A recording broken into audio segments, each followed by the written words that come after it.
in 'n lewende verhouding met hom, die ewige God. Dit maak ons reis hier op aarde mooi en aangenaam. 'n derde wegwyser kry ons in vers 17 en so eindig Moses se gebed op 'n hoogtepunt. Laat ons die goedheid van die Here ons God belewe. Hou die werk van ons hande in stand. Ja, die werk van ons hande, hou dit in stand.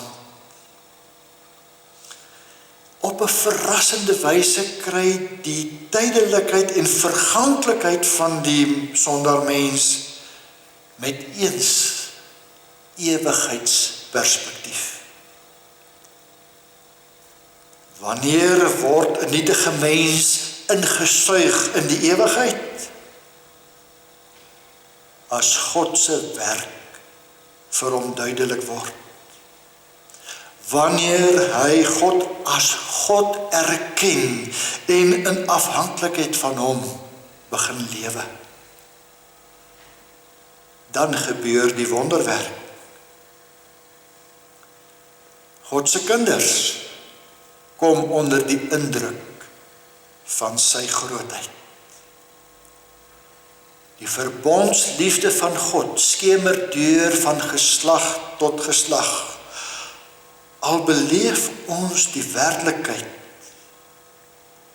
van die sondige wêreld.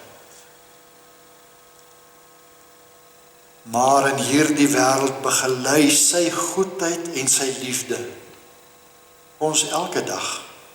Maar meer nog, die werk van my hande word die werk van sy hande. My kortstondige en nietige bydrae tot die lewe kry ewigheidswaarde en perspektief. En my kinders en kleinkinders loop op God se pad en hulle sit my koninkrykswerk voor. Met eens word my 70 of 80 jaar gevul met genade en liefde. Nou broer en suster, Psalm 90 lê baie klem op die kontras tussen God se ewigheid en ons nietigheid. Moses skroom nie om die werklikheid van sonde en die swaar kry in ons lewens bloot te lê nie, maar sy Psalm gaan ten diepste om God se genade wat my nietige handewerk omskep in iets met ewigheidswaarde. So word ons geroep om ons lewens tot beskikking van God te stel en in 'n lewende verhouding met hom te leef.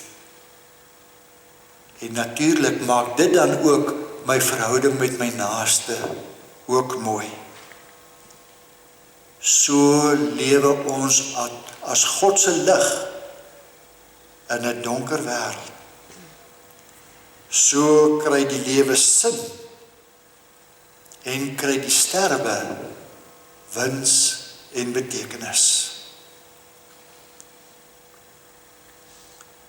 Is dit wat ons tot hiertoe gehoor het genoeg om ons reis na ons ewige bestemming kleur te gee?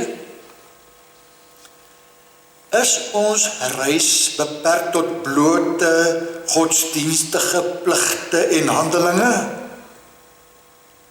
Nee, glad nie. Hoekom sou kos so lekker gewees het? As God nie wil hê, ons moet dit geniet nie. Hoekom sou God dan mense op ons pad geplaas het, as hy nie wou gehad het, ons moet hulle teenwoordigheid en hulle geselskap geniet nie? In Prediker 5 vers 17 sien ons duidelik dat God wil hê dat ons lewens moet geniet. Hy skryf, ek het ook gesien, of ek het ook iets gesien wat goed is. Dit is aangenaam om te eet en te drink en die lewe te geniet onder al die gesoeg op die wêreld. Dit kom 'n mens toe vir die hele leeftyd wat God hom skenk. Hy gaan ons ook vreugde in die huwelik en hy spel dit duidelik uit in Prediker 9 vers 9. Geniet die lewe met jou vrou wat jy liefhet. Jare gelede het 'n motorvervaardiger die slagspreuk gebruik in sy reklameveldtog. Die lewe is 'n reis, geniet dit. Ons is reisigers op pad na 'n ewige en 'n sekere bestemming. Kom ons geniet die reis en ons aanvaar dit as 'n geskenk uit die hand van God. Dit is nie net die bestemming wat saak maak nie, maar ook die reis daarheen. Kom ons bly op koers en ons gee elke dag positiewe inhoud aan hierdie reis en ontgin die vreugdes wat daarin opgesluit lê. Wat leer ons vanoggend uit Psalm 90?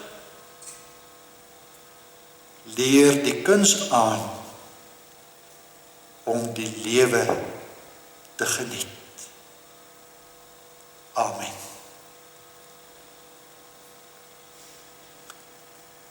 Hemelse Vader, dankie dat ons vanmôre by hierdie halte kon stilhou op ons lewensreis.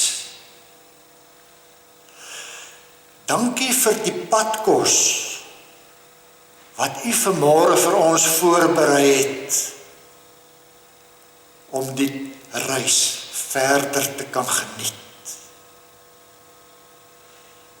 En dat ons die reis gemotiveerd kan voortsit.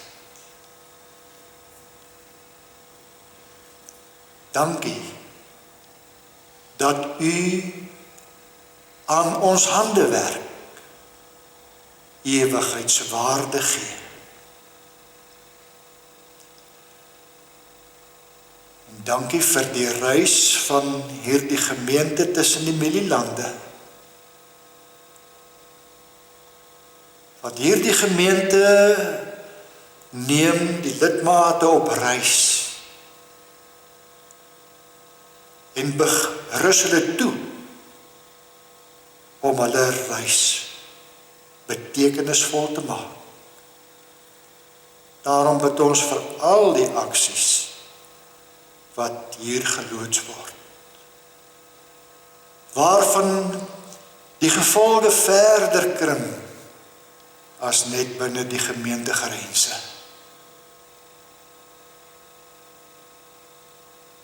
Daar is diegene in die gemeente wat ly en swaar kry, weens siekte, eensaamheid, finansiële probleme, verhoudingsprobleme, dinge wat hulle reis tans kenmerk met swaar kry en lyding. Maar saam met Moses bid ons dat U vir hulle net soveel dae van vreugde en blydskap sal gun as die swaar kry wat hulle tans deurmaak. Ons bid vanmôre vir ons kinders. Kinders wat waarskynlik ook oor see mag sit. Kinders wat ook hier in ons omstandighede blootgestel is aan 'n lelike wêreld. Ons bid daarom vir die skole en die opvoeding wat daar geskied. Maar ons kom bid ook vir ons ouers. Hulle wat dalk al die 70 of 80 jaar kerk verbygesteek het. En weens ouderdom swaar kry. Maak hulle reis steeds aangenaam te midde van die liggaam wat met die jare afgetakel word. Ons bid vir ons mooi land. 'n land met soveel potensiaal. Maar daar is soveel lelike dinge wat gebeur. Ag, gee tog vrede in die mense se harte, dat hulle in vrede met mekaar en tot U sal lewe. Ons gaan van hier af nou terug na ons huise. En môre na waar ons woon of waar ons werk en waar ons skool gaan of waar ons gaan ontspan. Maak dit deel van ons besondere reis op pad na ons bestemming. Dankie vir U goedheid. Dankie vir blydskap in ons lewe. En ook die lewensmiddele wat U vir ons uit U Vaderhand gee. Ons bid al hierdie dinge met dankbare harte in die naam van Jesus Christus, ons Here. Amen. Voor die slotsang gaan ons eers luister na broer Justus. Hy gaan vir ons 'n paar afkondigings hanteer. Ek was net bang jy sê gaan sin. Ek sal jou baie uitgewys. Dominee, baie dankie vir 'n baie besondere boodskap. So ek nou daar sit, dink ek maar, hier sit ons op ons eie reis. 'n Reis van amper oor die 6 jaar, waar ons aangaan soos ons aangaan, sonder 'n predikant wat elke dag deel is van die kerk. Maar wat 'n mooi reis en wat 'n mooi verhaal.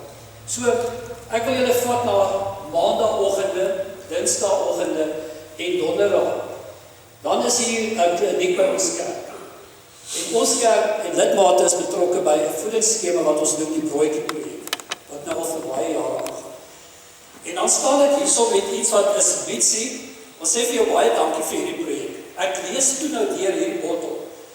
Dit is 'n leë koffiehouer wat syne vul met 'n daal of hou. En hierso is 'n halwe koppie rys, noedels, halwe koppie sop, 'n mengsel, lensies en dan nog ander goed ook wat nou as jy dit nou saam kook, is dit 'n hele ete vir 'n paar mense. Maar dis nie al nie. Dit klink soos 'n advertensie of 'n Tupperware advertensie, maar hier is doppies wat mense so vir ons bring, ook al vir jare. So dink vir jouself, uit 'n gemeente, hoeveel betrokkenheid is daar? En partykeer vergeet ons om dankie te sê. Sylvia is hierso op Dinsdag en Maandag en sy help by die boek van brood. Het jy al 'n draai gemaak as boek van brood? Daar's boeke wat jy verskrif gaan koop wat eintlik 'n paar R100 is. Daar is goeie leesstof. Ons het speelgoed wat ons vra as daar van julle is wat speelgoed uitgooi. Sylvia verkoop dit vir baie goedkoop op Maandag, want dit's Maandag by die kliniek kom die mamas met hulle kinders na die kliniek. So raak betrokke en raak bewus wat eintlik so agter die skerms gebeur. En elke Sondag kuier ons as 'n gemeente en ons drink koffie saam en ons gesels oor die diens. En dan is daar altyd iets te eet. Ek wil net vir al die dames sê, ons sê dit nie genoeg. Dankie vir julle bereidwilligheid om vroeg te kom. 7 uur dink ek, is er al hierso. Sit die ketels aan, begin die goed uit te pak. Dankie vir elkeen. En dan wil ons met iets begin. Daar's baie mense in ons kerk wat hulle eie goedjies maak. Ons het iemand wat jam maak, ons het iemand wat fire lighters maak uit teesakkies. Ons wil vir julle 'n geleentheid gee. Ons het so vanoggend vandag besluit om op Sondag gaan ons 'n tafeltjie daar vir julle sit en julle kan julle produkte daar kom verkoop. So nou wil ek julle uitkom saam met ons almal lekker te kom koffie drink na die diens. Ja, dis 'n mooi storie om te vertel en om te hoor. Dit maak dat hierdie gemeente of kerk tussen die Mielielande 'n helder lig is, 'n helder kers wat brand in die kandelaar van die koninkryk van die Here. Sterkte en mag dit met u verder ook goed gaan met die handewerk wat uiteindelik ewigheidswerk word. Ons gaan antwoord op dit wat ons gehoor het met die sing van lied 571. Vers 1 sing ons almal saam. Vers 2 die susters. Vers 3 die